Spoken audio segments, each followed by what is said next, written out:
Sean todos bienvenidos a estas prestigiosas jornadas de investigación que consecuentemente y a pesar de las adversidades siguen llevándose a cabo.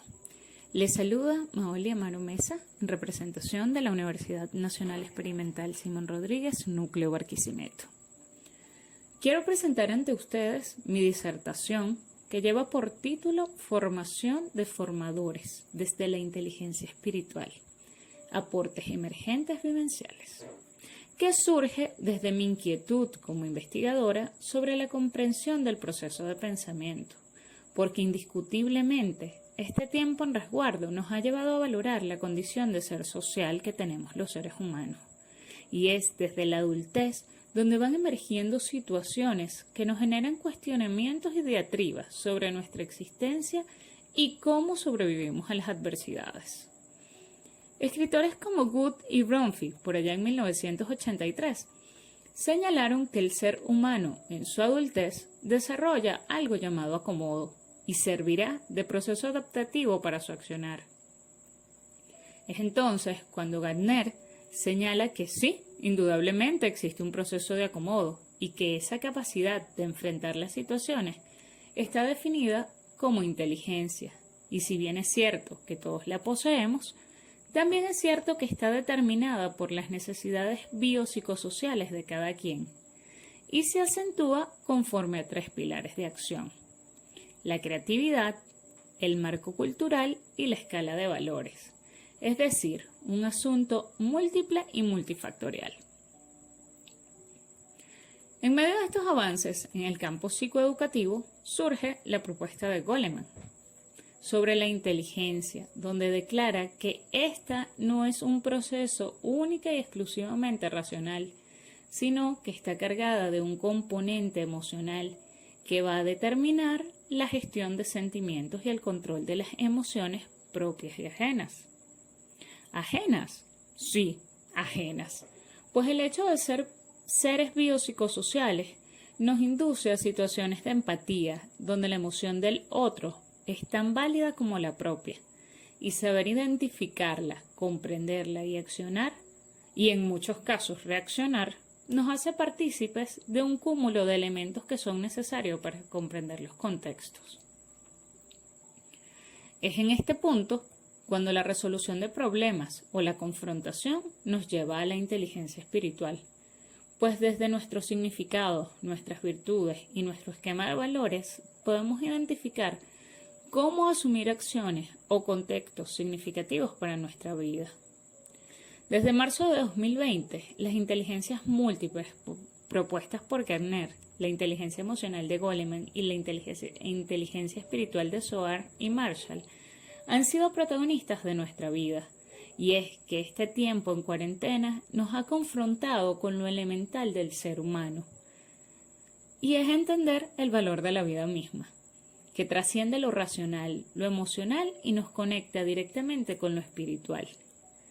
Muchas personas generan adversión al escuchar el término espiritual, pues asumen un contexto vinculado con lo religioso o lo teológico. Sin embargo, la inteligencia espiritual tiene que ver con la existencia o la esencia de la vida, que es el espíritu, es decir, todo aquello contrario a lo material, sustancias inmateriales como el pensamiento, los sentimientos y el trascender. Pues es en el espíritu donde se cultivan las virtudes humanas, que nos orientan a la regulación y el entendimiento de nuestros actos. Y es aquí donde los formadores de formadores tenemos cabida. ¿Qué y cómo aportamos? ¿Por qué se convierte la inteligencia espiritual en una herramienta para la formación de maestros? Organismos como la UNESCO nos han invitado a participar de la educación como un proceso holístico, donde el ser y el convivir constituyen las bases del proceso humanista y vinculante que debemos enseñar a los futuros maestros. Educar para reconocer factores afectivos, emocionales y motivacionales, pues la aceptación, las actitudes positivas y la autoeficacia favorecen el control emocional, a la generación de empatía y por ende a una transformación significativa de nuestros estudiantes y sus futuros educandos. Pues proyectamos lo que somos ya que la influencia se ejerce desde el proceso educativo. Y si los maestros en formación llevan en sí carencias espirituales consolidadas única y exclusivamente en la repetición de contenidos, indudablemente los resultados serán los mismos que hasta ahora. Una educación tradicional, repetitiva y poco significativa para los cambios que el mundo actual está requiriendo. Por lo tanto, la inteligencia espiritual generará un aporte sustancial en la relación maestro-estudiante, ya que desde mi experiencia docente en el trabajo con adolescentes, he visto cómo desde la confrontación, la empatía y el refuerzo emocional a través de acciones significativas, como el estudio de contexto o los análisis de los factores sociales desde sus realidades, la comprensión de sus emociones positivas o negativas, generaron una transformación de actitudes que se vio reflejada en el rendimiento académico y en todo lo que esto implica.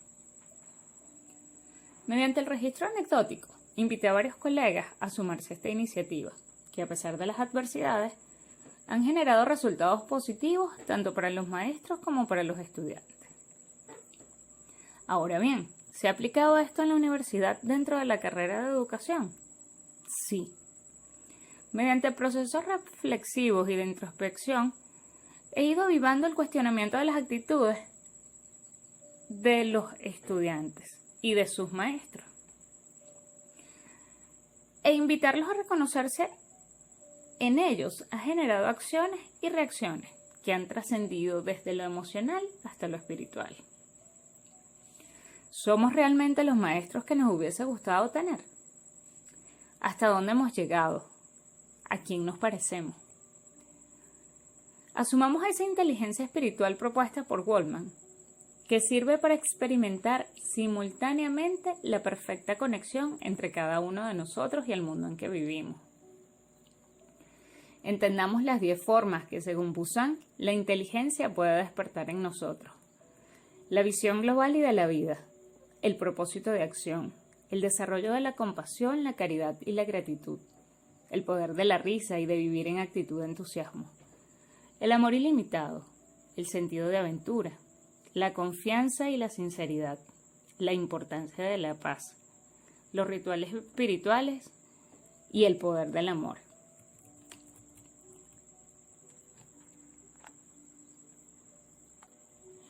El llamamiento a ser docentes críticos con conciencia social y con competencias transformadoras no puede hacerse sino desde la integridad, pues como decía Melching, se puede vivir con las preguntas correctas, pero con las respuestas equivocadas.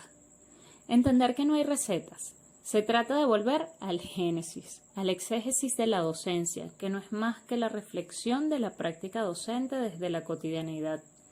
Encontrar el sentido de nuestra propia existencia, recapacitar y asumir el compromiso de educar para la libertad, la sensibilización y la pertinencia de nuestra propia vida. Muchas gracias por su atención. Sean todos bienvenidos a esta